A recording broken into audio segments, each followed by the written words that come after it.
Welcome to the Shellonomics Podcast, your source for pure Teenage Mutant Ninja Turtles entertainment, presented by King Midas. What a perfect day for a podcast, Christian.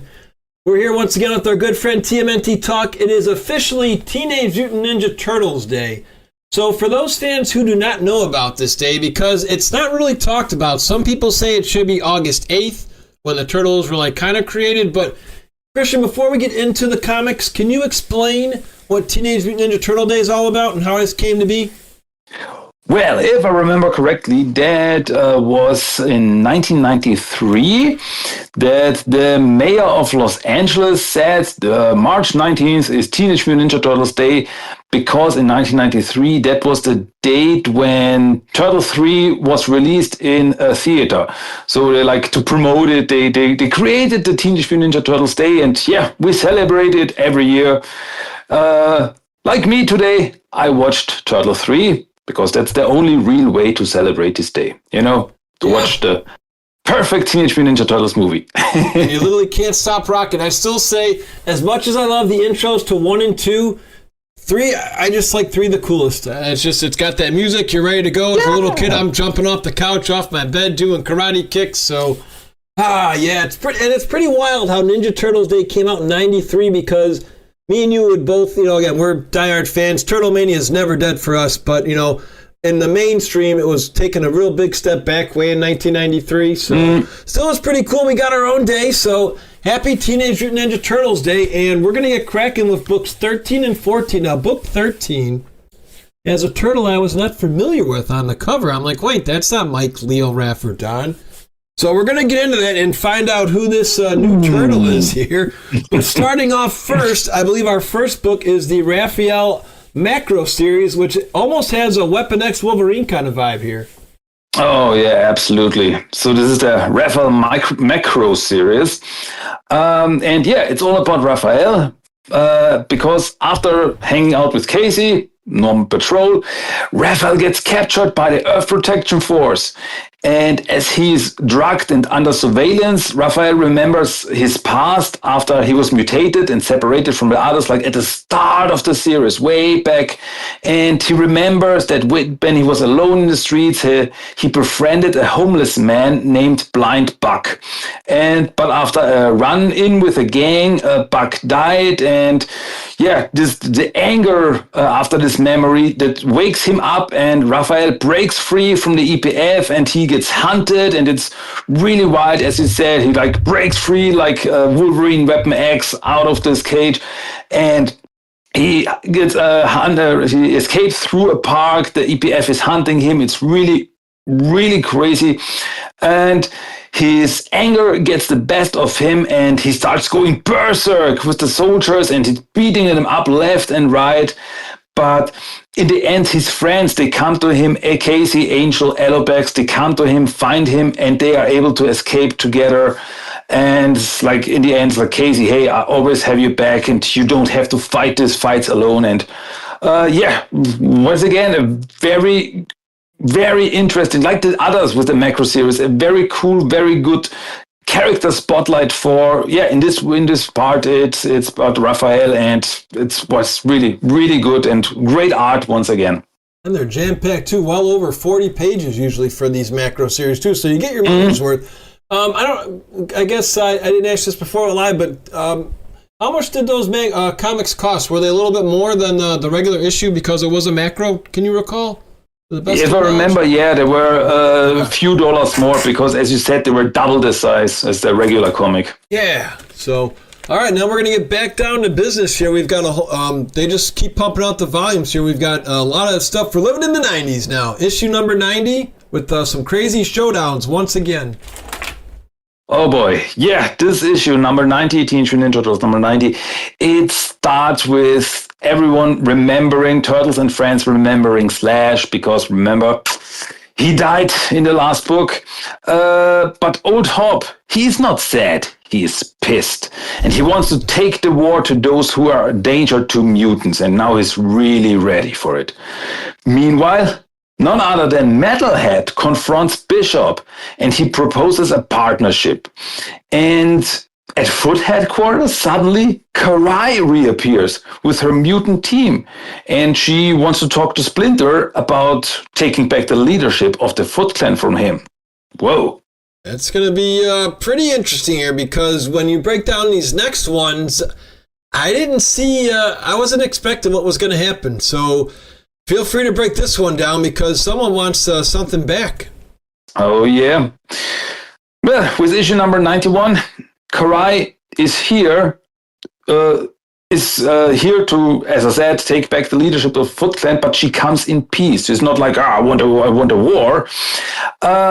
Meanwhile, Metalhead offers Bishop his technology and the capture of the turtles for the knowledge that the EPF has, like knowledge from Area 51 and stuff. And Casey and Janica, the Foot assassin, they're on a date, so there's something going on with them. And after Karai visits Orokusaki's tomb, and a little fight between Raphael and Ocho, because they're like, two hotheads, Splinter actually agrees that he will give the leadership of the Foot up to Karai, because it's like, okay, I've done enough. I've gone away so much from my family. I want that back, so I give it up. You want it? That's fine. And it's like, whoop. Well, didn't expect that so suddenly, but that's the end of issue number 91. Yeah, I was not seeing that coming at all. I mean, I thought Splinter was going to have it till the end of the series, to be honest with you, but as you know, these guys like to keep us on our toes, so feel free to pop in with issue number 92, where some drama rama's going to really start hitting. Oh boy. As I said, Bishop, he comes to an agreement with Metalhead. Meanwhile, Splinter and Karai are working out the contract for the change of leadership, but unfortunately, when it comes to the orphans that Splinter the Foot can take care of, Karai wants them to be future soldiers of the Foot. Or if they don't want this, they have to be killed because they know too much about the inner workings of the Foot Clan. And Splinter is not okay with that. He doesn't agree on this, and Karai challenges him to a duel. But Splinter declines, and Karai angrily leaves. But she says that the Hamato and the Foot are now at war because of this. And that didn't work out the way we all hoped for. Oh, and it's funny because, remember, Splinter wanted to do exactly what Karai wanted if it wasn't for Michelangelo. So you wonder, let's just say if Michelangelo didn't, well, I don't know, I guess Splinter would have turned it over easily then, because the only reason he did this was for those kids and Mikey. So let's just say Mikey never asked. Would this have gone peacefully, do you think? I don't think that. I mean, Splinter, yes, he said he wanted the orphans to be soldiers, but the part that's different is that he never said, if they don't agree, I'm going to kill them. Right. So Karai takes it even one step further, and I don't think that Splinter is that down the way of evil that he would have been okay with that no matter what. I mean, Mikey definitely had an impact on him in the Macro series, but I cannot see that Splinter would have been this go down this dark road. It would have been a problem anyway, I think. Yeah, no, that's a good point. I forgot about that. Not giving them their free will choice. Like, nope, you're just going to die if you don't want to do this. So either way, you either serve me or die. And when you're being a defenseless little kid, you really stand a chance? Probably not. Oh, boy. So coming up next, we're going to get a little bit more details as to what's going on now, since Karai and Splinter aren't seeing eye to eye. Here, issue number 93. While Splinter has everyone on the lookout for Karai, she gets ready in her own way. She attacks Antonio Puzzarelli, a mob boss, and tells him that he has to be on her side in this war, or he will perish. Well, meanwhile, Baxter Stockman is on a campaign to become mayor of New York City with April as his assistant. And to everyone's surprise, Karai wants a meeting for a truce with Splinter, and she wants a meeting with Janica. The team is not sure what to make of this, but Janica is like, okay, if we have a chance, we have to take this chance, and she wants that meeting. So Karai and Jennika, they meet in a park under surveillance of the turtles. They're there. Karai wants to recruit Jennika for her side. But Jennika, after everything she went through, she's still loyal to Splinter, and because of everything he has done for her. And Karai is like, okay, if you're not on my side, you're my enemy. And so she takes out her sword and stabs her. The team, the turtles, they attack Karai and grab the bleeding Jennika to get her to a hospital, and she's bleeding very much, and it's not looking good.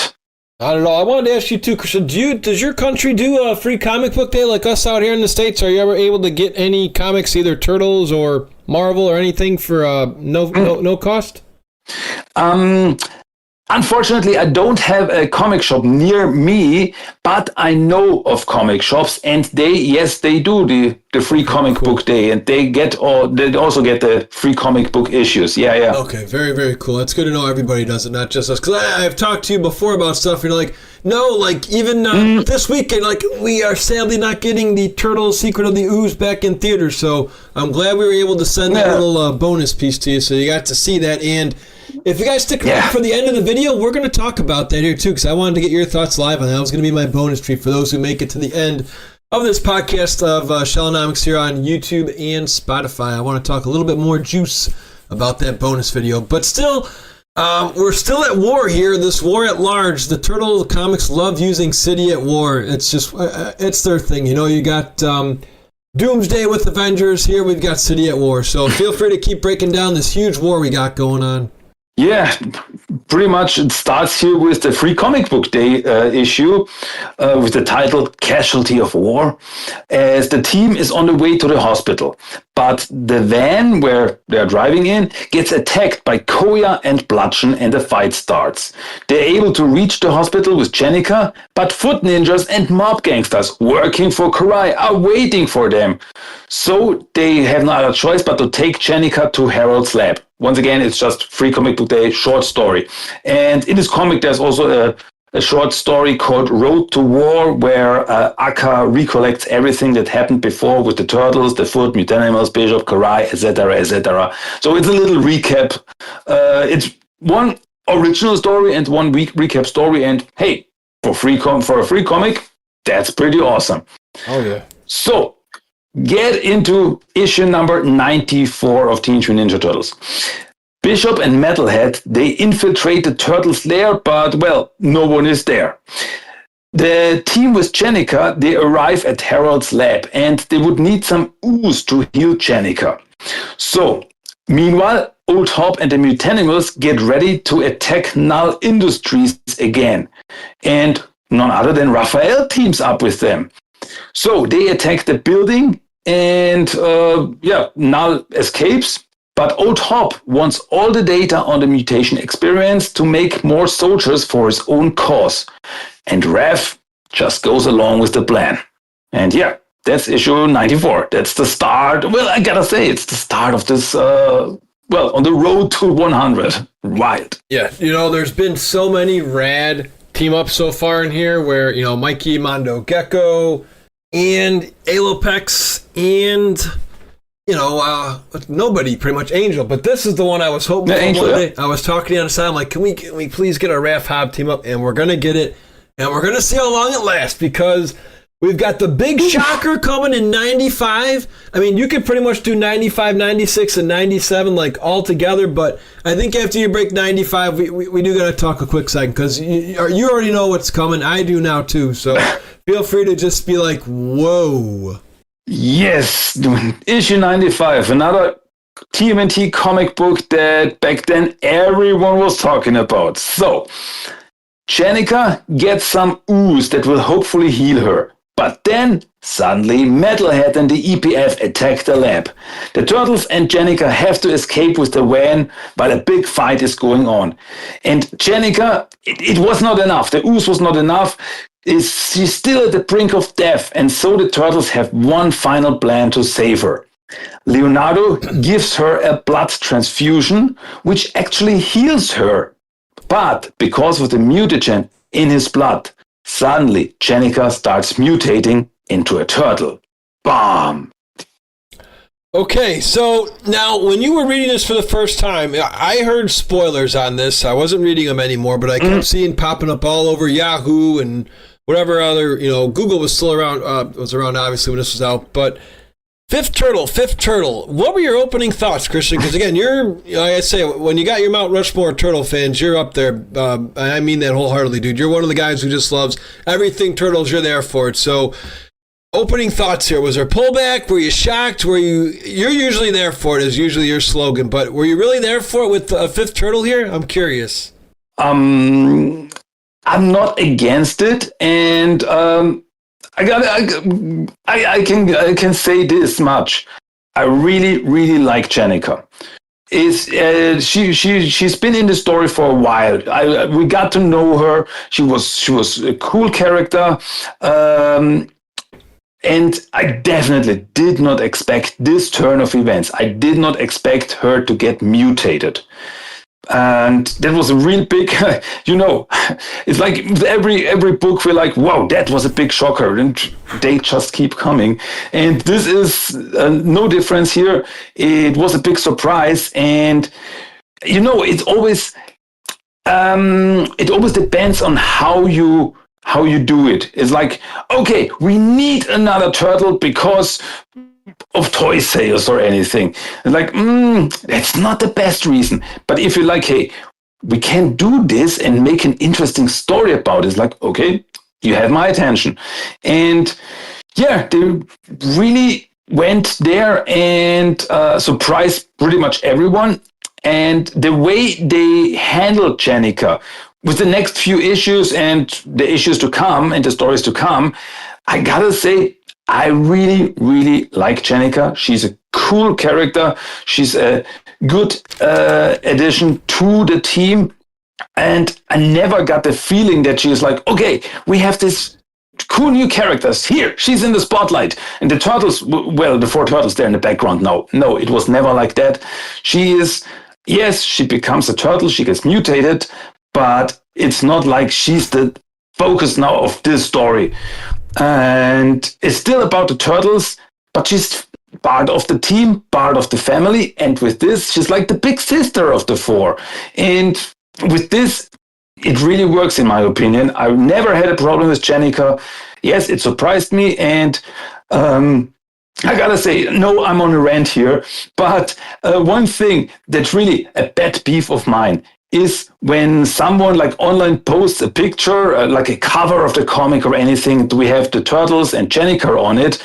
And every time someone is like, whoa, hey, what's this? Who's the 5th turtle? There's no 5 turtles. There's only 4 turtles. And I'm like there, dude, you're on a turtle fan page.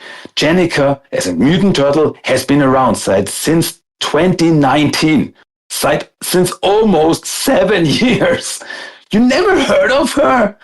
And it's like, really, it's like, it drives me wild that still people are like, that's wrong. And if you don't like the story or anything, that's totally fine. But like, no, Rift Turtle, no, cannot work. No way, I don't care about it. Like, do you even know her? No, I don't want to get to know her. Does not exist. Like, yep. Yeah, whatever, dude.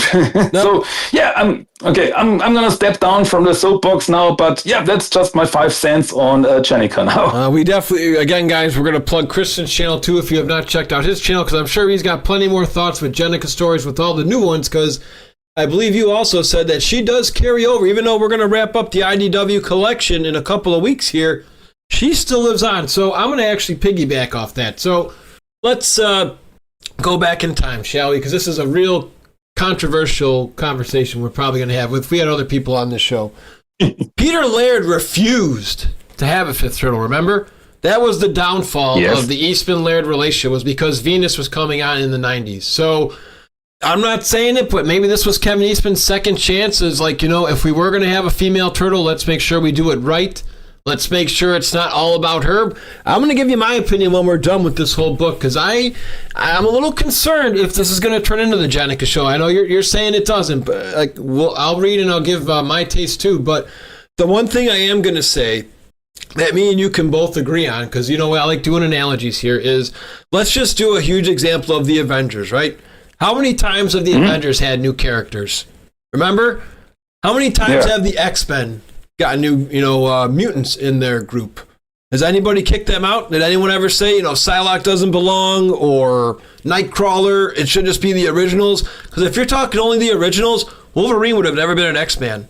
Because the core was Iceman, Cyclops, and Marvel Girl. Remember? There was no Wolverine back then. So for what you're saying here is just to not, and I think what me and Christian are trying to say to anybody who's listening to this is we can accept if you're not a Jenica fan. All we're asking is to at least read and go in with an open mind. Because if you're just saying it sucks without even trying to understand her story, there's really no argument there. Because like Christian was saying, Jenica's been around now for plenty of issues here. She's got a very tight relationship with Master Splinter. You've seen that time and time again. Bring me Jenica. Jenica would do anything for Splinter. So to see where this goes, I'm still shocked. I mean, and especially because it was a boo-boo with Donatello getting this news too. Remember, this wasn't supposed to happen, right? Yeah. It definitely was not planned. It was just like to get the blood to save her because she lost a lot of blood. And yeah, it was more or less an accident. Yeah. Yeah. So we shall see, my dude. But we've got a whole bunch of back-to-backs now as we start getting the Jenica, because it's like, are they going to change her name? What kind of, is she going to get a headband? Are they going to give her a weapon? We're about to find out little by little now. Yeah. So issue number 96. Well, Jenica is definitely in shock after her mutation. Meanwhile, the gangster bosses of New York come together for a meeting to think about what to do with the war between Splinter and Karai. But then Splinter's ninjas attack the building and pretty much kill them all. Dexter, meanwhile, has a meeting with Null where she proposes a partnership. And Casey sees Jenica as a mutant for the first time, and he can't really handle the situation. Remember, they were on a date, there was something going on with them, but I don't know if I can work with this. So, that's... you really feel for Jenica here.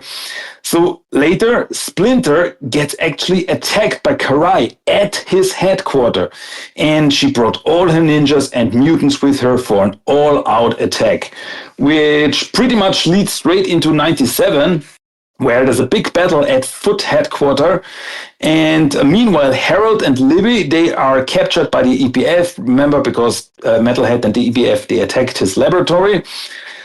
At Brooklyn's home, who is Angel's father, the team meets up, but they get attacked by foot assassins, by Karai.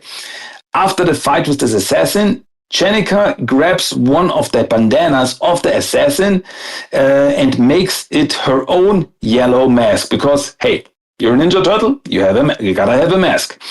So the Turtles then sneak into Foot headquarters and see what's going on.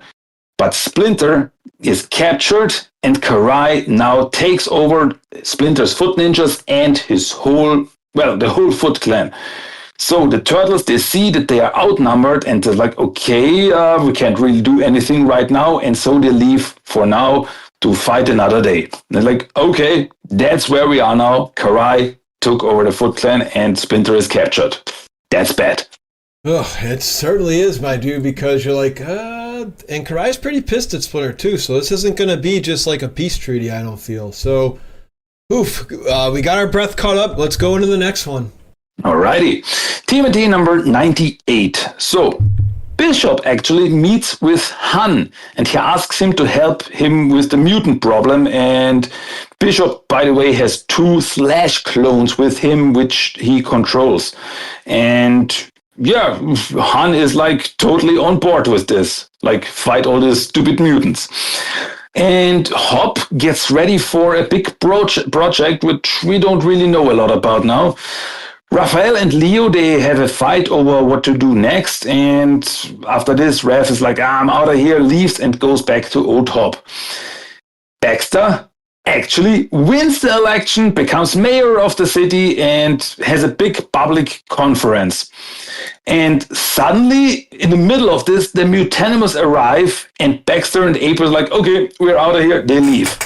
But Hop goes in front of the cameras and tells the whole world about mutants. Like, hey, we step out of the shadows. We are here now. Deal with it. And before Bishop and his team can stop them, Hop detonates a mutagen bomb in the middle of the city, which turns everyone around into a mutant. And Splinter, meanwhile, gets a visitor in his prison cell, none other than good old Rat King.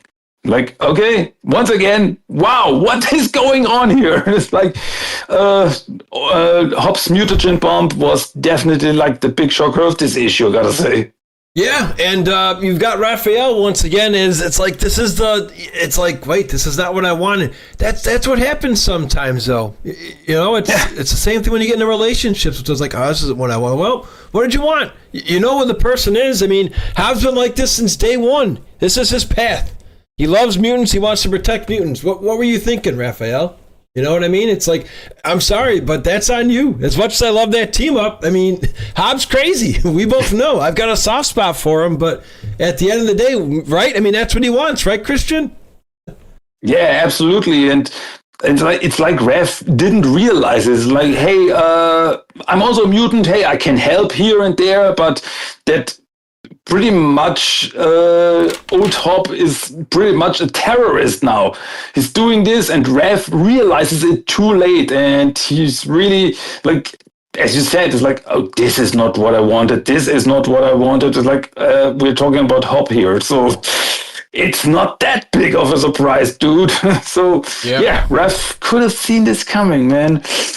You sure could have. Coming up now, though, is issue 99. And just a little cool fun fact again, we try to pop in as many Easter eggs as we can. What's the first thing you see in yellow on this page, Christian? Area 51, Southern Nevada, USA, timeline 1984. Take it away.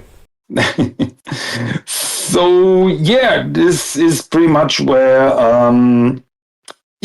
while in the present time, while the Turtles and the friends try to help all the newly mutated people, Splinter talks with the Rat King, because the Rat King wants to help Splinter, but he must accept him as his master. And Splinter's like, nah, he declines and starts breaking through the wall with a lot of hurtful punches. Like, I can do this myself.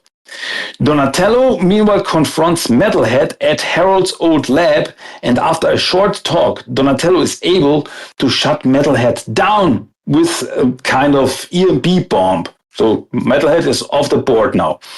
The Turtles then teleport into Foot headquarters to talk with Karai about an attack planned by Bishop. It's like, hey, Bishop is coming here. Just then, the EPF attacks and the biggest fight ever starts with everyone involved. But Kitsune, on the other hand, she has her own plans, because she brought Orokusaki's body to the roof of the building to finally, through a ritual, bring the dragon back to Earth. Like the big plan that she had, bring the dragon, her father, back to Earth, bring him back to life. And yeah, we're definitely on the road to 100 here. It's like, whoa, as you said, it's like, it feels really endgame style. Yeah, and what I like too is just in the beginning with that 1984, that was Bishop's backstory, and we all know 1984, the year the Turtles were born. Just little nuances like that I always have fun with. But now this one was a little confusing. This kind of, to me, had Bebop, Rocksteady vibes here, but it's just... This could have been I'm sure what you'd probably agree with me. This is something that anime would do so well. Is this new miniseries called Shredder in Hell? Can you just imagine an anime about this? Oh, dude. I mean, this is, I think I mentioned it before, but Shredder in Hell, the miniseries, is one of the most beautiful comics that I've ever seen. The art alone, this book, just for the art alone, is like fan-freaking-tastic. And yeah, it has some anime feel there, and yeah, this is an anime form, this is an animated form. Like, here, take my money, take my kidney, whatever, this, it's okay, I need this. Oh my god, yeah, feel free to break this down however you see fit, the whole series, because this is just chaos, obviously, that's even an understatement. Yeah, it's like, It's this really Shredder in Hell, the miniseries, 5-part miniseries. It's really hard to break down because it really this is hell after all. This is the afterlife, and it does not work in the normal physical way. Like, okay, we're going from point A to point B. It's just there's so much going on. They're jumping like all over the place, but just go along with the ride. Just go along here, because after his death in TMNT number 50, Orokusaki is now in the afterlife, and there he confronts Takeshi Tatsuyo, the founder of the Foot Clan, and he meets Splinter. How could this be? Well, because in hell, time is different. So after Splinter demutates, he becomes a little red again, and he hops on Saki's shoulder to stay by his side, like an old friend. And in this hell, Saki gets attacked by zombified versions of the Savate Ninja. And after a fight, he runs into hellish versions of the turtles that mock him. Like, hey, they look really cool. So Saki fights these turtles and more zombie creatures, and they come from Shredder's past appear to confront him. And after that, a form of Masato, Saki's old master, confronts him, and then a form of his father, like all these like devilish visions, and they mock him about his failures in life. And then he meets the demon kid that he has already met in the Shredder micro series, and together they go on, hunted by visions of his past. Saki comes to the realization that Kitsune was using him for her own plans to reawaken the dragon, because he was the vessel of the dragon. Through all this craziness, Takeshi Tatsuyo reappears and confronts Saki again. Splinter, as the Red, gets destroyed, and Takeshi has Saki by the throat.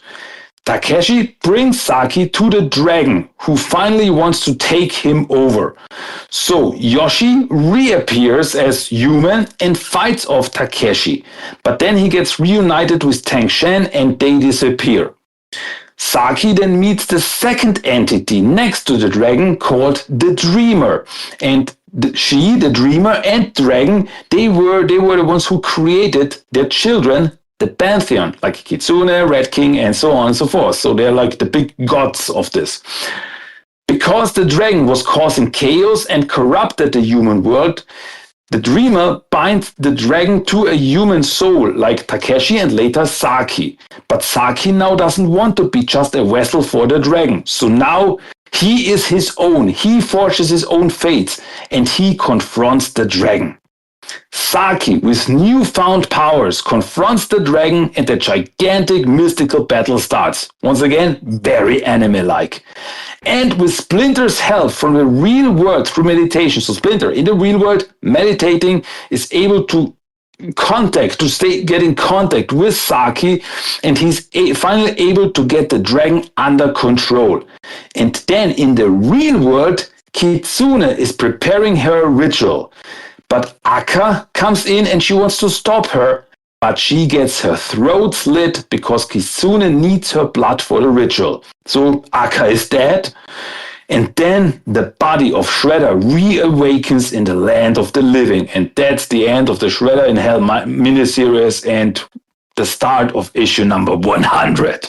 Okay, we're gonna let Christian catch his breath really quick here. Number 100, the final book in this collection of books, not the final ever, but for this book here. Christian, we haven't gotten our traditional shocking death. Are we going to get one in this one? Feel free to take us home, buddy. I'm not going to spoil it. I guess we're going to find out. Well, issue 100. And this really feels like a 100 issue, and it's like oversized, and really there's so much going on in this issue. Karai. She tries to stop Kitsune, but she gets stopped by Ocho. And Saki's body comes to life, but his head is still missing because Splinter has it. Inside the Foot headquarters, the Turtles fight with Bishop, the EPF, and the Slash clones. Raphael almost kills Bishop in a berserker move, but Leonardo can stop him. Han who is controlling one of the Slash clones, fights Bebop and Rocksteady. But when he sees that Bishop attacks Casey with a blast of energy, Han jumps in front of it to save his son, but this kills himself. One of the Slash clones then gets memories of his original personality and realizes that Bishop is the bad guy and stomps on him. So, 2 deaths in a row. The sword Kira no Ken that Karai had gets sent back to the heavens by Kitsune through his ritual, and this frees Ocho, and she can finally go in peace, and so she's also dead. Then the ritual is completed, and a gigantic dragon appears on the rooftop. Demons appear and start attacking everyone. Splinter, he has the skull of Saki, and he starts contacting Saki's real self in the afterlife. He has to bring Saki back to the real world, and through this unreal energy, the dragon could be slain. But for this, Splinter has to give his own life. Of one final time, Splinter contacts his family and says sorry for everything he did wrong and that he loves them all. Then a giant blast of energy shoots at the dragon, killing him. This finally brings the real Orokusaki back to the land of the living, but Splinter is dead. Everyone is devastated, but in the afterlife, Yoshi and Shen are finally reunited for eternity. Then, you see, in Dimension X, the orphans were brought there to be safe with Harold and Livy. But Honeycutt, the Fugitoid, has some new information because he found out that the Utron race is a parasitic race. And because of that, Krang apparently is still alive and living as a parasite inside Leatherhead's stomach. And once again, it feels like an ending, but we get this cliffhanger like, okay, there's still stuff going on, and wow, what an issue, 100. That it's delivered on all the fronts. It feels to me like we have a long way to go here still. We still have 5 more books to cover in whole. So there's a lot more ground here. But to me, so far, I'm going to say this is almost like Avengers Endgame. Because what more do you want? This is a perfect send-off. You know, you had Iron Man die in Endgame. Splinter's gone. Other characters like Captain America went and did their thing. Obviously, a couple other characters perished here too. So, how, dude? Shredder, how do you get it? Do you like this? I mean, you know what I mean? Just like, of all shocking things, it's Shredder again back. I mean, it's crazy for me. I like it because it's something fresh. Curious on your thoughts here, though. How it all goes back to Shredder at the end. Yeah, it's like, I mean, you know from the miniseries, and you feel that Shredder, yes, Orokusaki is back, but he's different. He changed. Something is different. We don't know yet what really is going on, but we, that he got the dragon, the dragon in Takeshi Tatsuya. He got that out of his system, and that part out of him. He has changed. He became more like the character that he was before, when he was still friend with Hamato Yoshi when they were younger. So you feel that something is different. He's not like, I'm back, I'm gonna take over the world. It's not it. But what it really is, how he really is, we're gonna find out at a later time. But yeah, it's like Splinter and Saki, they changed sides. Like, okay, I have to die, you can come back to life. And it's like, it feels like, okay, this is now the only way to stop this big evil, this dragon.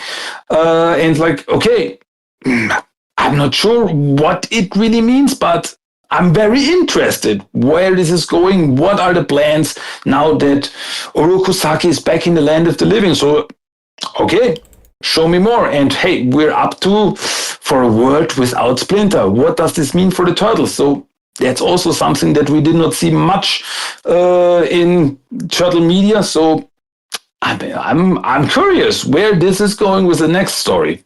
Yeah, especially with whatchamacallit, we have a female turtle, we have Splinter gone. And there's still a lot more ground to cover, I guess, here, my dude. But that is the end of a huge milestone. So congratulations, because also this is the end of Kevin Eastman's writing in this book, right? I don't think do we see him anymore in later books? Because I know in book 14 he doesn't start it. Yeah, that was there was a shift for the writer, because, as you said, it was Kevin Eastman and Tom Waltz. They were the main head writers of the first 100 issues, and starting with issue 101, Sophie Campbell took over as head writer. And I gotta say, not gonna spoil anything, but you feel that there's a shift. It's a different world. It's a different feeling, and we're going to find out what this means for the Turtles and this comic book. Yeah, we're going to find out indeed, because feel free to start it up. And with issue 101, once again, let's get a new character in here. Somebody that starts with the letter M. So, in issue number 101, we see that Splinter, he gets buried near the O'Neill farm. And we've also find out that for all the new mutants who are now existing in New York City, a part of New York City gets sealed off, and it's called Mutant Town. Raphael and Pepperoni, they go back to New York. The other Turtles, they stay on the farm. Mikey has pretty much drifted into a depression, and he now takes care of a cat named Clunk. Have heard that name before. Alopex has opened a soup kitchen in Mutant Town, and Jenica meets a little albino turtle kid who will later get the name Lita. O-Top and the Mutandos rule Mutant Town with an iron fist with the help of so-called enforcers to keep an eye on the other mutants. And Jenica sees a lizard mutant getting attacked by these enforcers, and her name is Mona Lisa. Jenica helps her, but then they get attacked by a porcupine mutant named Diamond, and she's trouble. Damn sure is trouble, because there's a lot more lady talk coming up now with these here. So, how do you like Mona Lisa in this? Oh, it's real. First off, I really like her design. It really feels like this salamander-like. I really like this, and she's very reminiscent of the classic cartoon Mona Lisa, because she was a human first, and she was a scientist. She was a young woman who was studying this science stuff, and then she got mutated, and everything changed for her. So I really like her, the way she is in this story, gotta say. And we've got Tom Waltz coming back for the annual here, though, my dude. Before Sophie takes over a lot more, we've got Tom Waltz popping back one more time. Yeah, with the Teenage Mutant Ninja Turtles Annual 2020, where we see that the Red King approaches Orokusaki, and because he wants a new player for his game, but Shredder declines, he's not interested. Meanwhile, the EPF is getting rid of the carcass of the dragon in the city, and Karai is trying to find a new way after everything that happened. And she looks for new alliances, maybe with O-Top and new soldiers from Japan. So Red King sees her and thinks that she could play a big role in his game. So yeah, he's like in the background, like, she could be interesting. Sometime later, Alopex and Angel actually run into Leatherhead, who is controlled by Krang in his stomach. Leatherhead attacks the duo, and Krang wants to get the technology from the turtle van that's standing around. So the team destroys the van with a self-destruct mechanism. So Krang doesn't get anything. Red King sees all this and erases the memories of all the participants because he thinks they all can be interesting players in the future, and like, let's keep watching where this is going. So yeah, this is pretty much like Red King just checking in with everyone, what's going on with everyone. And yeah, but the guy has plans of his own, and we're getting there. Yeah, and the Turtles are broken right now, too. Just, it's a lot to take in. Their father's gone. So this is a whole different tone in this book now. I don't really feel the chase anymore. It's more intimate Turtles so far, I gotta say. It's not a bad thing. It's just it's going to be something that I'm going to have to get used to as we continue to read, because we've got some more little critters in this next issue too. These little dudes, and that good old Sonic the Hedgehog character's coming back. So yeah, getting back into the regular series with TMT number 102, where we see that before Diamond, the porcupine mutant, can kill Jennica and Mona Lisa, Raphael and Sally Bright come in, and Sally is like, hey, you're too aggressive, and she fires Diamond from the Mutanimals. Back on the farm, Donatello, Leo, and Mikey, they barely talked with each other, and this really breaks my heart, like seeing these brothers drifting apart. So Donatello can't take this anymore, and he leaves for New York City. Diamond goes to Old Hop and pleads that he shouldn't fire her, but he doesn't listen. Later, some Foot members come in because Hop promised the Foot new soldiers for supplies for Mutant Town. So Diamond, as revenge, frees these mutants. 3 little mutant weasels that escape into Mutant Town looking for something to eat. And feel free to pop into the next one. So yeah, okay, TMNT number 103, where we see Donatello who arrives in New York City, and the weasels, they come to Allobag's soup kitchen and cause chaos there.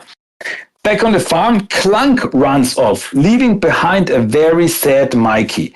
Leonardo helps him looking for Clunk, but they can't find him, and they finally start talking again, and they hug it out, and like one wonderful brotherly moment. Hop then is able to capture the little weasel mutants again, but Sally comes in and she confronts him that he is selling children as soldiers to the Foot Clan. And Hop is like, hey, this is the only way for Mutant Town to survive. But Sally has enough of this, and she punches him in the face and declares that the Mutanimals are over. Which, yeah, pretty much leads into TMNT number 104, where Sally leaves Old Hop behind, but takes the weasels with her. Donatello and Raphael, they meet, and together with Jennica, they decide to go back to the farm. So, the next day, they meet Leonardo and Mikey, and suddenly, Clunk, who was missing for a while, reappears like nothing happened, because that's what cats do. I have cats, I know that. This whole absurd situation makes the whole team laugh for the first time in a long time. Soon, they all return to New York to open a dojo in Mutant Town to remember the lessons Splinter taught them and teach them to others. And after a hard day working on the dojo, Jennica takes the whole gang to a metal concert in Mutant Town to finally get some relaxation. And yeah, that's issue number 104. I got a feeling that before you break into 105, that may have been, this is just me guessing here, but we both know Kevin Eastman had his own magazine, Heavy Metal. He's a metal guy, so I think this is her way of saying, hey, Kevin Eastman, we thank you so much for giving me this opportunity, because, that could have been any concert, but that's just my little take here with the little heavy metal concert. So let's see if these guys like the heavy metal. Yeah, so we are now at the Kennel Club, who is this music club in Mutant Town, and the gang has a blast, except for Raphael and Allobag, they're not into the music. So they go outside and they talk a little about everything that happened, and then they share a little kiss. So yeah, I'm a romantic, I love this stuff. After the concert, the whole team comes together at the dojo, and they plan to train every mutant who comes to them to show them the lessons Splinter taught them. Allobag even gets a green mask as a member of the Splinter Clan, what they call it. So, normal life starts at the dojo in Mutant Town, but near the O'Neill farm, a portal opens and out steps a grown-up Lita with a time scepter in her hand. Dun dun dun! Yeah, we've heard of that time scepter before, and it's just pretty cool to talk about that, because it is Turtles Day, which, like we talked about with Turtles 3 seeing that scepter. We've seen it plenty of times, too, with Renette. But coming up first, it looks like they're trying to keep the pace of the Eastman Waltz way, because now we're going to have a little mini-series. Let's get to know Jennica a little bit better with her mini-series. Yeah, it's the first Chenika miniseries, three-parter, where it starts with after Chenika chases a rabbit mutant who tries to sneak out of Mutant Town. And then she runs into Casey and the Purple Dragons, and they have a little talk. It's like, okay, how are you? Oh, cool, but fine. So, back in Mutant Town, she goes to the Kennel Club, and some other mutants start a fight with her. She beats them easily, but also run into an old friend named Silas, a muskrat mutant. He was once her friend, but also one of the guys who left her behind after a robbery where she got arrested. So, of course, she's pissed at him. But then he tells her that he needs help with a job that could lead them to a cure for mutation. So, to get the cure, they need money. Silas hid some money from the last robbery in a gun shop, which is now run by two brothers who mutated into beavers. They are able to get the money, but almost get killed by the two gun-loving brothers. After this, another guy from Jenny's past appears, Ivan, a bat mutant. He knows about the cure for mutation and even shows Chenika a video of a woman getting demutated. And this finally convinces Chenika that, well, this cure could be real. The gang go through the black market of Mutant Town, and they are led to a place where the cure should be found.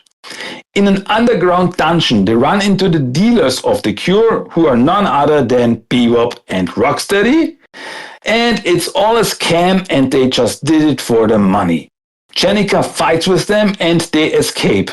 Silas is devastated, but Chenika finally starts to accept her new form and looks towards a brighter future. So, yeah, that's Chenika's main story, gotta say here. And again, we got to remember, she was pretty much going to be dead. Donatello did whatever he could to keep her alive. Remember, otherwise it was either be a turtle or death. So I think being a turtle is not that bad so far. I'd still rather be alive, and of course being a Ninja Turtle ain't that bad. Yes, you can see there was something going on with Casey and her, and we're going to get into that in a couple more books. So that's a little disheartening for your girl over here, your girl Jenica, but gotta say, it's always nice seeing Bebop and Rocksteady. It was a nice little surprise in that one. So, coming up next, we have a couple new mutants, some like Slinky like Creepola, and return of Baxter's old friends, his old robots. Yeah. Oh, but damn! I forgot. We did the Chenika miniseries. They also had some backup stories. Oh so, yes, the mini. That's right. Yeah, the short backup stories. Just gonna go over them what quick. If, right? The Marvel What If. Isn't that what they call it? Right? Yeah, there are three. There are three, and What If is one of them. Yeah. So let's start with the backup from Chenika number 1, which is called Time and Time Again, where Chenika is sitting in Alobek's soup kitchen, and she remembers Splinter, but she also remembers another rat, because after she went to prison when she was still a human, she meets a normal rat, which she feeds, and they became friends. So when she escaped the prison, the rat came with her, but then she ran off. The rat ran off, and Jenny just wonders what happened to it. But she decides to keep the memory of Splinter alive and honor it for the rest of her life. So that's that. Then a funny little story called Recreation from the Chenika number 2 backup story, because it's girls' night with Chenika, Alopex, Mona Lisa, and Sally. And they hang out at Mona's place and try different girl things like makeup, playing Monopoly together and stuff.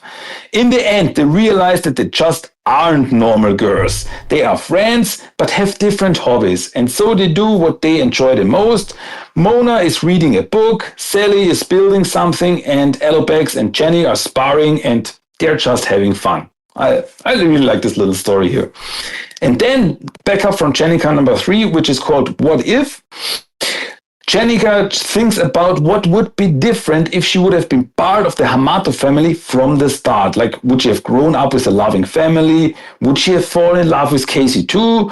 Or if she would have become the leader of the team or anything? But she comes to the conclusion that it doesn't really matter. She is now part of this family, and that's good. So, yeah, I just wanted to get over this short stories. Here too. We want a complete story. Exactly, especially with that What If. Good call. That was a pretty fun one too. I did enjoy the What If, because you got a little piece of Splinter coming back too, so that was pretty cool. So now back to the main story, to the main event with TMNT number 106, where we find out that in Mutant Town some kids went missing and the Turtles, they want to investigate it. So little Lita knows that this is the Slithery, which is kind of like the boogeyman in Mutant Town. And after a fight in the dojo, Lita runs off and hides in the city. She sees a Mouser, and suddenly she gets abducted by the Slithery, who turns out to be a giant mutant eel who just, slithers around. So, yeah, oh my god, Lita, that's the end of that. Yeah, exactly. Just quick and painless. And we got another one. Yeah. And it was good. It's cool seeing a couple of these. I mean, again, they're trying to branch out a little bit more. So I have read some feedback before I read this that there's too many characters, but so far I'm okay with this, how they're going at this pace.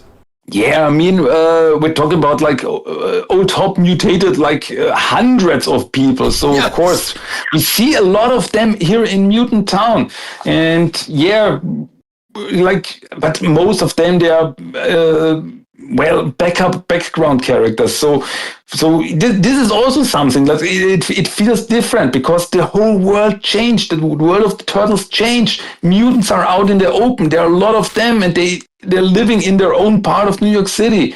So it's understandable that they have, like, here at the start after 100, they have this focus on this new world, like this new town inside New York City. So yeah, there's a lot going on, but we just have to, how should I put it? This is like the world we have to learn now to understand. So that's totally, in my opinion, it's understandable that they went this way now. Yeah, exactly. And two things, too, I forgot to point out for us Easter egg friends here. Issue 92 in the other book, I totally forgot Irma was mentioned. So it was nice to see Irma back in the realm here. And then also in issue, we just talked about this earlier, the 105, there was that 87 cameo, if you remember. They had like the iguana guy and a couple others that were from that the original 5 episodes, what they would have been like if they were mutated. So pretty cool to see them, like you say, since we're talking about all these mutants, might as well throw them in there as well. But feel free to get us back into where we are now, Christian. Alrighty, with issue number 107 of TMNT. So the Turtles, they go looking for Lita and the missing kids. And they run into some Mousers walking around Mutant Town, and they follow them. Lita, meanwhile, finds herself caught in a pit with all the other missing kids. And the Turtles, they chase the Mousers, and then they run into the Slithery. They discover an underground biome full of small mutated creatures, which the Mousers try to isolate. So apparently Baxter knows about this.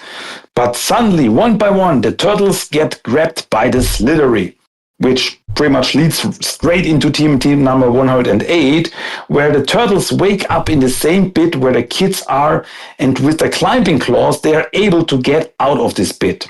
Then they run into April, who knows that Baxter knows about the situation Mutant Town, but he just wants to keep it isolated and not help the mutants.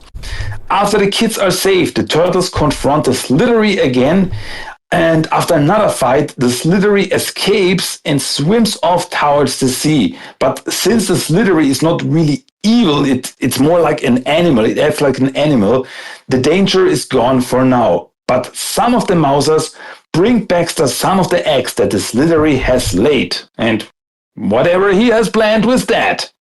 Oof, so just lots and lots going on. One random thing that I like the little Yoshi egg because Mario's coming to town at the end of 108, so it reminded me of the Yoshi egg. Yeah. And one other, I'm going to be the only guy that ever asked you this because you're going to be like, what? But I think it'd be kind of cool. So I'm a big Pokemon guy, and I like the Squirtle Squad. Could there ever be some sort of cool Mouser like squad with like sunglasses? Could you see like a different kind of Mouser with some cool armor, even if it's sunglasses, something like that? Oh, absolutely. You know what I just think about in Splintered Fate, there are Mousers with mohawks, and you know, from when you're on a junkyard level, the mousers with mohawks. So hey, it can work. It can work. Exactly. That's how I feel about it. So I had to just throw that little stuff in there. But feel free to come on down. And so far, I'm with you. It is not the Jenica show yet. They're still focused on all the turtles, so we're not complaining about that yet. We had to get her backstory, because why not? All the other turtles got one, and why wouldn't you want to get to know her a little bit? So I'm fine with that, too, having her own miniseries. So feel free to keep breaking this book down here. Alrighty.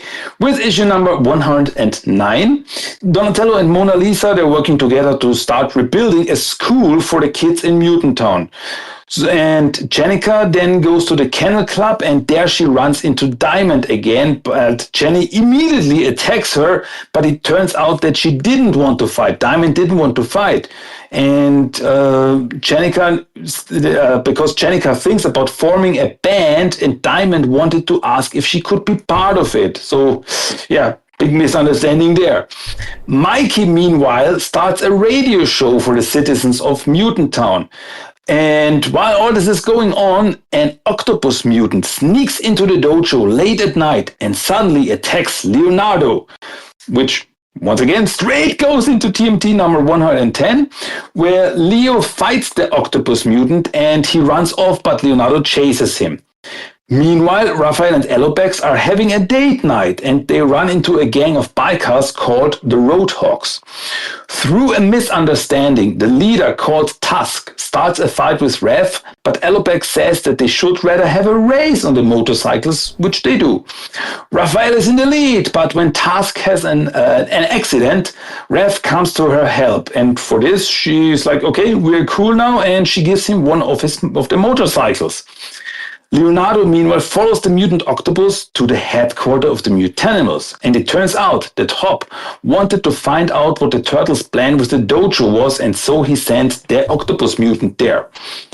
Suddenly, the three weasels, they appear, the little kids, they appear and run up to old Hop, calling him Daddy. And Leonardo sneaks in, grabs the weasels and escapes with them. But he also knows now that Hop has planned another infiltration of the dojo in the future. Oof, dude, I'm liking how they still have a main focus point, but we have, it's crazy. There's been I guess they're just waiting for the Shredder talk again, which is fine, because I guess they wanted to take a deep breath from that huge shocker, and maybe they didn't know where to put him, but I do enjoy, it still feels like that continuation. You're doing a good job, too, where it's like, how these issues keep going back to back. So have you been a fan? Well, you've been a fan, but have you been liking the pace of this writing so far with the new Sophie Campbell taking charge? Gotta say, after issue 100, with the start here, it slowed down a little bit because, hey, leading up to 100, the issues, they were like banger after banger after banger. It was so much going on. And they really slowed down, and it shows us a lot of, like, slice of life stuff, like normal life stuff, turtles doing normal stuff, not always fighting evil mutants or big warlords or anything. They're just trying to survive in this new environment. And for my part, I really thought it was a nice and interesting new take. But I know that some people are like, hey, it's too slow paced. And I think it's better now that you can read these issues one after another. But when you have to wait a month between each issue, it really, the pacing is really, it's slower, and it was too slow for some people. And I can understand that, but for my part, I never really had a problem with this. Like, okay, I get the feeling. It's like it slowed down, but we needed a little briefer, and it's not like there's nothing going on. It's just in a different pace. And so, yeah, that was, I guess that's my opinion on this new take here, this new way of storytelling. Yeah, and we still have a long way to go just to see if they can keep up. And again, it's hard shoes to fill, too. Not that she couldn't, Sophie Campbell couldn't. It's like, you're going from the dude who created these guys, Kevin Eastman, 100 issues. Plus, I mean, I don't have the total count for that. Those are just the core issues. That's not counting the micro. They've had at least close to 125 off the top of my head. I don't have a full count, but maybe even 130 with your Krang Wars, your Shredder and Hell, like all those other mini-series and macro series they had too. So those are big shoes to fill, and it's hard to keep the issues going either. You know, I mean, there's still a big support for the IDW community because they were still going at this time, and like you've told me before, when I start getting into the newer comics, this story still kind of plays off. Jennika isn't going anywhere in this core story. So this is where we are now, though. Feel free to take us into the next issue, my dude, as we're getting closer and closer to bringing this book to a completion. Yeah, TMNT number 111. So the Turtles and everyone else at the dojo, they get ready for the attack by Hop's mutants. The Turtles, with traps and ninja skills, fight off the two mutants who sneak into the dojo and leave them tied up in front of the Mutanimals headquarters. Meanwhile, Mona Lisa is able to contact her parents because Donatello was able to repair the telephone and the internet system in Mutant Town. But when her parents see that her daughter is now a lizard mutant, they immediately end the call and leave a devastated Mona behind. And as a father myself, this really breaks my heart because I could never, it doesn't matter what kind of mutant my child could turn out, I would never leave her behind. So Karai, meanwhile, pays another visit to Old Hop because he still owns her new mutants for her army. And for this, she sees two specimens who are very interesting. A giant wolf mutant and a giant snapping turtle. Ha! Have heard that before. Yes. Just around the corner. We just talked about that last weekend with Turtles 2 coming back. So that's our two more characters coming into the family, but we'll always welcome Tohka and Rahzar. We think we're not 100. Maybe our buddy Christian has been trying and outcrying for weeks and weeks. Why is Old Hob not in Tales of the Turtles? It's Old Hob. It's okay to say it. Say it. So maybe they changed the names. We're not sure, but I believe we have one more left, and we're going to find out a new mayor, not Baxter Stockman, but a different mayor. Yeah, TMNT number 112.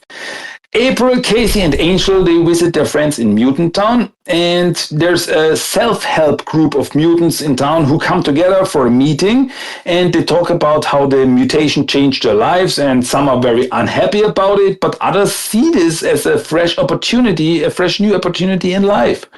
So the tension rises, and, well, a fight starts between the mutants, and during all this, there's a Jay, a mutant poisoned frog, and by accident, he touches Mikey and poisons him by accident. Sally then steps in and stops the fight. Like, hey, I mean, she's a big lioness, so it's understandable. It's like everyone listens to her. Mikey wakes up after being knocked out for a while, and he's fine. He's fine, just a bit woozy. But the team realizes that Mutant Town needs a leadership, and it can't be Old Hop. So they should give a mayoral election in Mutant Town, and everyone agrees that actually Sally is the perfect candidate for mayor of Mutant Town. And she's a little bit surprised by that, but, well, that's the end of issue number 112 and this book. So no deaths in this one, I guess, just because there were just way so many in that last book. We didn't get a shocking death, so different tone. Kind of enjoy the struggle that Sally had before she gets to be mayor. Again, remember, she was getting kicked out of the Mutanimals, so she's taking a step up. So who have you liked in these books that you didn't really bond with? Because there's a lot more characters that are coming around now, Christian. Is there anybody you're starting to bond with more and root for? Whether it's Jennika, Mona Lisa, Sally, anybody coming to mind here for you? Oh, man. As I said before, I really like Jennika, and I also enjoyed the new take of Mona here. But I gotta say, little turtle, she's such a cutie. I'm a fan of her. I mean, yeah, she's a little kid, and so there's some problematic stuff with her, and she's like gets angry, and you know how kids are, throwing a tantrum and stuff. But in the end, she's like, you really feel for her because she she was left on the streets by her parents. And once again, same thing with the whole situation with Mona Lisa and her parents. This is the stuff that breaks my heart. And so, yeah, but I gotta say, there's not really someone where I'm like annoyed at or anything. Some are maybe a little bit more interesting than others, but all these new characters, they really have a reason to be here, and I'm just along for the ride. I'm just there for the ride and see where this whole thing is going. And that's what we're going to find out in our episode next week. So just my final thoughts on book 14. I said it earlier. I'll say it one more time. I don't know, but for me right now, I don't feel that this is the Jennika show just yet. You know, Power Rangers. I grew up in the 80s and 90s. I grew up with the original Power Rangers, and you had a green dude named Tommy. And when he first came into the show he was cool with the Green with Evil. And what I liked about it was, even though he was arguably the most popular Power Ranger of all six, and arguably because I like Jason and Kim more, but I know a lot of people like Tommy, it was never always about him. He had his own little stuff. You know, the putties would attack him because due to the Japanese footage, they couldn't really mesh well with the American, footage, so they'd have him do his own thing, but never really just focused on him. And so far, it hasn't been about Jennika. The one thing that I would like to have changed while reading these, though, Christian, and again, we can agree to disagree, is even April couldn't keep it together after everything. Now, she's been through a lot. I would have just liked to see one character from that whole, Turtle-geddon, I guess we can call it. Well, that'll be our little note. Turtle-geddon, we can call issue 100, because that's what it felt like, Turtle-geddon. Nobody was strong at all, dude. You had Casey and Jennika, and Hun's pretty much saying, that ain't your girl anymore, you got to stop. And Casey's like, Dad, I still care for her, but I can't care for her that way. She's heartbroken, because Casey's kind of friend-zoning her, and I'm sorry, I'd love you as a turtle, I wouldn't disown you, but I don't know if I could have a relationship with you if I'm a human. So you can't fault Casey, but you can't fault Jennika either for feeling upset about that. So there's nothing wrong there. Just with April, just seeing her apartment being a total pigsty like a teenage kid or a 12-year-old, that one really it didn't resonate with me, I guess I can say. It's not that it didn't sit well, it just didn't resonate with me. But everything else so far, Mona Lisa, cool. Tohka and Rahzar are coming to town, very cool. You got to do something with characters. So I would say for those who have not read these books, and I could be wrong while we're done with the whole show, but I'm saying if you're a fan of the new Turtles, I'm talking Tales of the Turtles and Mutant Mayhem, Christian, would you agree that this book is probably for them just because there's so many mutants here, similar to that movie that came out a couple years ago? I never got that connection, but I see where you're going with this. I understand it, because as you said, there's a big focus on the mutants. And so, if you're into this, more mutants, the more mutants, the better. So, starting with issue 101, this could be really for you, because you have a whole part of the city just with mutants. So this could be a pretty thing for you. So I'm open for it. So check it out. It could be interesting for you. Yes. And for our cherry on top, my friend, Turtles 2 back out in theaters. We've talked about it here. We've covered it on a previous podcast on Shellonomics here on Spotify and YouTube. But there was a nice little treat if you were going to go see it in theaters. So for those, you may not have enough time to see it, so I don't want to say it's a spoiler. You've had last weekend to check it out. If not, I guess you can mute this part of our podcast. But we're going to break down really quick this little bonus treat. So not our buddy, but Kevin Eastman is talking Turtles. We see our buddy Michelin Sisti back as a pizza dude, and some Last Ronin kind of vibes here that is not AI generated. So what were your thoughts with this, and where do you think this is going to go? Well, that's the interesting part, because I wasn't sure about this. I mean, there's a whole thing where Kevin Eastman is talking about Turtles and he's drawing it, and it's I'm always there for it. Kevin Eastman talking and drawing Turtles. I cannot get enough of this. Then you have this this little mini movie in there where this mysterious turtle, very Last Ronin style, goes up to the street and fights some foot ninjas. And in the middle of this, there's a pizza delivery guy who turns out to be Miguel Ansisti, who was the original Michelangelo, and I had a big smile on my face when I saw that. And it's like really cool. The costume is actually really cool. The turtle is fighting really well. I really enjoyed this fighting scene, and I don't know if this is like a proof of concept. Like, hey, look what we could do. Like, if you give us some money, we could turn this into a big movie, Last Ronin, wink, wink, nudge, nudge. And could be like to show off that they could pull it off and still keep the turtle spirit, because during the fight, like, the turtle is also goofing off a little bit. And so I really enjoyed it. I really felt it was cool. It was funny. It was like a little mini movie, and I thought it was interesting, and I'm not sure what the plan was with this. If it's just for fun, or if, as I said, it was like a proof of concept for people, like producers, to see. Maybe, hopefully, I don't know.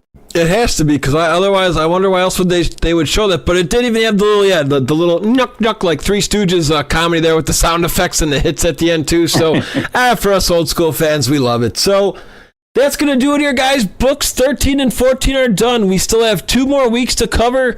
As long as Christian can hang in with us, I'm sure he can. So, but if you guys want to take a break from the IDW land of this era and get into the current era, Christian, where can I find some more comic book and pretty much anything TMNT?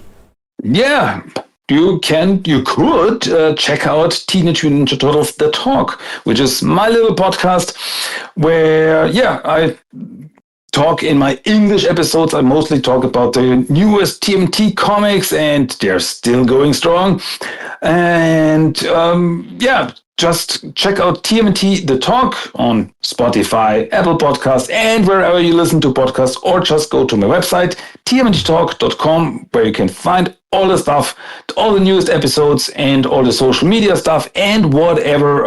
Or you could send me a message, an email. I'm always there. I answer everything. I just love talking turtles. I mean, Mike, you know me. You just give me a call, like, hey, want to talk turtles? Like, yes, I want. So I'm always there for it. I'm always up for it. He'd even give up his own birthday party just to talk turtles. I'm pretty sure he would cancel it just to say, sorry guys, gonna be a little late. All right, well, that's gonna do it here, guys. So still of leaving with Until Next Time. Christian actually pointed this out too. I really just love the writing that Kevin Eastman and Tom Waltz did in those first 100 issues, because in that Raph Macro series, what did Casey say? I got your back. I always tell you that. So me and Christian always have your guys' back, Turtle fans, and we'll leave it at that, my dude. Oh yeah, hear you all next week. Another episode of Shellonomics is in the books. If you guys have not yet checked out all of our other amazing episodes, we've had amazing guests. We've talked about the 1987 cartoon, 2003 cartoon, Next Mutation, Coming Out of Their Shells, video games, the comics, crossover comics like Batman and the Power Rangers, and tons of amazing content with you guys, the fans. Be sure to stop by our YouTube channel, Spotify, and Twitch. And if you have somebody who'd like to be on the show, get in touch with us at kingmikedas@gmail.com. That's KINGMIKEDAS@gmail.com.